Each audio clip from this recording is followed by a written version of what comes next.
This weekend we had the Chicago Disney Lorcana Challenge, the first official tournament of Set 4 Ursula's return.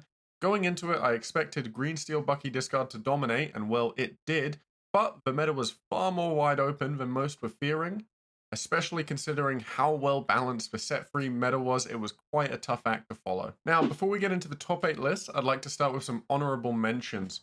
First up in top 32 is the man, the myth, the legend, Zach Bivens, who proved to us all that Flute Song can still hang with the best of the best. The first thing to notice here is that Zach didn't opt for the hero package with Philotides, that I know many Amber Steel players have been raving about since set release. And now I did say Flute Song, but the second thing I'm seeing is that we're running both Pride Lands and Flutes.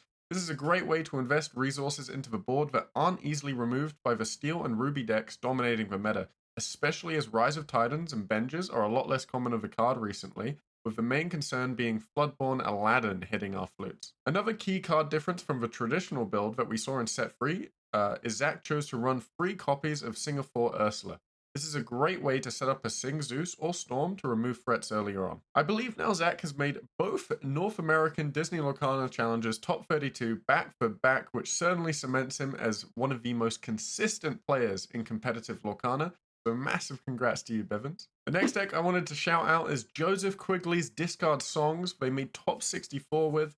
This is a color combo I was really interested in at the start of the set and is the only deck I've done a video on. I promise I'll get to more soon. What really interests me about this version is that they opted for Lucifer and the Muses with Paint the Roses Red to really go all in on that tempo game plan, and massive props to them as they made it to day 2 with the most interesting rogue list by far. Along with the incredibly fun Shift Keter Under the Sea Wombo combo supported by a Diablo and Prince John draw engine, this deck is a great budget option for those looking to counter the meta in a fun and unique way. Especially as Under the Sea is a very relevant card to be able to remove Buckies in the Green Steel matchup, and Diablo. Plus, the Muses also naturally bounce Diablos back to hand whenever a song is played. Really great stuff, Joseph. Happy to see such an innovative rogue deck in day 2. Now, onto the main course with the top 8 lists. Every one of these players has had to fight tooth and nail to make it this far into a tournament, and by making top 16 has qualified for the North American Championships. First up, we have Demetrius and the meta villain Bucky Discard. I will say in advance, all 3 lists that are Bucky Discard in the top 8 are very similar. But for this one, the key thing that stands out to me is that we're running slightly more removal in the forms of Baboom, Grab Your Sword, and Big Tink. We're also running 3 sets of Prince John for extra draw. I think the reason this is cut from the other lists is that Prince John is anti-synergistic with our Bucky line, as it forces us to give up a turn of discard to set him up. If we're aiming to get our draw from Diablo and 5-drop Beast, then this feels unnecessary. But if we miss the Bucky and we make a Singing Ursula stick on turn 3, then we can follow up on turn 4 with a Prince John plus singing a Sudden Chill to draw 2 cards while discarding 2 of our opponent's cards, which is a pretty great high roll, and the extra draw is more synergistic with the extra removal we're running, which may very well make a key difference in the mirror. Now we have Alberto Garcia in top 8 with Brendan from Podgana's favorite deck, Ruby Amethyst. A lot of people at the start of the set, except for maybe Brendan, speculated that red-purple would be power crept out of the meta from all the broken stuff other decks are doing. But Alberto has proven that's simply not true. Now, this is mostly a standard red-purple core that we're all used to with a couple changes and a few new shiny toys. Starting at the bottom of the curve, we have Chernobogs and Pascal for some cheap early aggression, which really helps the red-blue matchup. Then we have the new Flynn Rider Free Cost Sisu package, which is probably the second most effective question in the game right now after Diablo, as it threatens free lore every turn if you don't remove it or break its condition of having the highest strength character on the board. And on the note of questions, we have this meta's answer, Brawl. Now, this is by no means a good card on its own. It's very low tempo, but every Ruby deck in the meta seems to be forced to run it purely because of how broken Diablo is as a threat. And finally, for new set 4 cards, we have B-King Undisputed, which grants red-purple alongside Brawl some much needed early to mid-game board interaction, which in an ideal board state is also a way to remove Bucky if you can't quite reach B-Prep and is more flexible than Tremaine since it's a song. Now again, this deck is mostly the same core as the other Green Steel list with slight ratio adjustments, but the key difference with this list is that we're running the Pegasus into Shift Pegasus line to both add some extra aggression to our game plan and a bit of resilience from being traded into thanks to granting evasive. One thing I'd like to point out that I didn't mention in the last Green Steel list is that the inclusion of Hidden Cove as a tech card has been really interesting to me, as traditionally we haven't been playing locations that don't at least lure for 1 every turn. But in Hidden Cove's case, it's a really great resilience tech tool to manipulate strength and toughness thresholds to survive all the ruby and steel removal in the meta. And now for one of my favorite decks in the game, piloted by one of the goats of Lorcana, who took down multiple online tournaments and has now had an incredible result at the Chicago Challenge,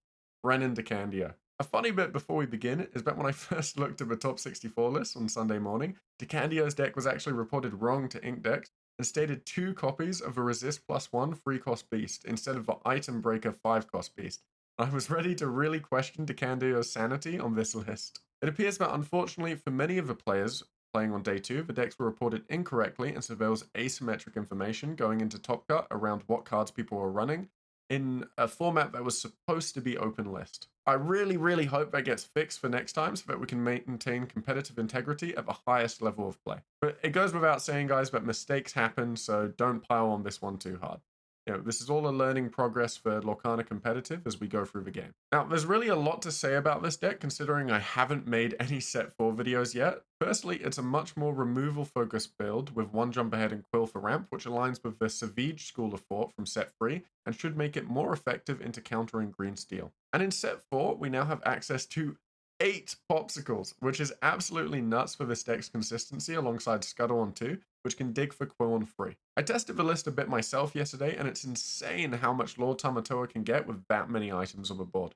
Alongside Dime, you're looking at getting 10 to 16 lore in 1 turn while questing, easily, which really turns this deck into a build resources and control the board until you can pull this combo off kind of game plan. Plus, if you don't have Tamatoa up, we have the new 6-cost uninkable Aerial with Ward, which quests for 5 if you have more items on the board, and outside of a mirror, you're always going to have more items on the board. And lastly, for our mandatory anti-Diablo tech, we are running Baboom and the new anti-evasive 2-free magic broom, which I am only aware of thanks to playing Illumineer's quest. Okay, we're halfway there. Here comes the top 4, and first we have Kurt on red-purple. Almost the exact same list as Alberto's, so I'll be brief. In the 1-drop slot, instead of Pascal, we have Magic Broom. This is basically a less flexible 1/2 Chernobog, since to activate its banish to draw, you need to play a character. But with this extra draw, the deck should be very consistent, and boy, what does Red Purple love if not consistency? Other than that spice, we trade a Snake for a Cuzco, a Medusa for a Be Prepared, and it's literally the exact same list in every other regard. Let's move on. But I do want to say the Magic Broom inclusion is very cool. Illumineer's quest pre-constructed decks are doing numbers at Chicago. In 3rd place, we have Thomas Shobkovich, also known as Hunnet Mill. I hope I didn't butcher your name too bad. I was mustering up what little Polish I learned at the Poznan tournament. Thomas was running surprisingly the only red-blue deck in top 8. Despite the very high representation in top 64, it looks like every deck was prepared to beat red-blue. A really interesting thing to note about this list is not choosing between 8-cost Sisu or Be Prepared and instead running both. Alongside the 2 ice cubes, this gives Thomas a lot of flexibility for efficient board wipes. Everything else looks pretty standard for red-blue this set, plus the 4 Brawl as a Diablo counter with the key exception of 2 Great Stone Dragon. See guys, I told you this card was good, and now a player much smarter than me has proven it. I think what makes this card so ingenious is that you reach a certain point with red-blue where your cards become more valuable than ink, but you still want to be able to reach higher ink thresholds to play key value threats like Dime, Tamatoa, Sisu, and Maleficent. With Great Stone Dragon, we don't have to choose between inking or playing a card in the mid to late game. We can just ink what's in our discard. Reduce, reuse, recycle for free value.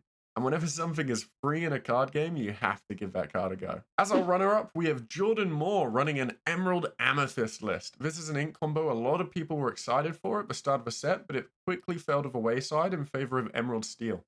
In Jordan's case, they did eventually lose to Emerald Steel in the finals, but they still proved that this deck has legs and shouldn't be looked over so easily. We have the classic green-purple aggressive core you may all know and love from renowned players like Artibax, but with the addition of some new set 4 toys. We have the Pegasus Shift line, a great aggro and resilience tool. We have everybody's nemesis Diablo, but without the shift.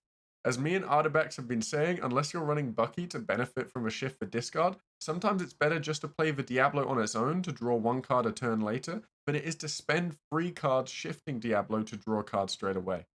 We also have 2 copies of Jacques, which did a lot of work for me in the set 4 draft in Lille, so I'm happy to see it shine and constructed to curb the aggression of other decks and force favorable trades thanks to granting Reckless. And lastly, we have the big bad of the set, Ursula herself. This card was incredibly hyped towards the beginning, but quickly plummeted in usage, so it's nice to see her run it so deep in a tournament. A 7-cost Inkable 4/7 with Shift 5 that quests for free with 2 abilities. 1. Whenever this character quests, exert chosen character. 2. Other characters can't exert to sing songs, and this affects your characters too. Jordan is only running 6 songs in the deck, so the downside isn't too bad, but the upside is pretty relevant in this meta. Plus, she's just a big body that quests for free and doesn't get removed by Sisu, Medusa, or Zeus without ice cubes. Not that the ice cubes affect Zeus. And lastly, I'd like to note that the cornerstone of this deck is definitely Queen's Castle. This card has gotten so much better this set as people are cutting location removal like Zeus, like Rise of Titans, yet it still has so much impact. If played after a Be Prepared, or even just while you have Tempo on board, it is an absolute game closer. Now, last but certainly not least, we have Brian Cotard, aka The Rat, a former Hearthstone pro who has been making waves in the Lorcana community tournament after tournament, and is now a DLC champion. Again, we have already gone over much of the list in the rest of the top 8. There are quite a few ratio differences, but the most major one I'd like to point out is the use of the Flynn Rider shift line as a massive game closer, questing for 4 if our opponent's hand is entirely discarded, which is very achievable with Bucky. Overall, this is a very tight, consistent list with great matchups into the meta and a skilled pilot to take it all the way. Massive congratulations to you, Brian, and I can't wait to see where your competitive Lorcana career takes you. Sorry for not having more to say on the deck, but we've already talked about Green Steel a lot, so I'm going to leave you with that. Just going to do a quick little outro here. Feel free to click off if you're not interested. I wanted to apologize for not having any content recently. I got sick with COVID and have been moving flat, so I've been super out of commission ever since the Lille tournament, but I am looking into ways to see how I do content in the future and how I do coaching in the future to make this content dream sustainable. So thanks for sticking with me, and please bear with me as I try my best to start getting more videos out again. Bye bye.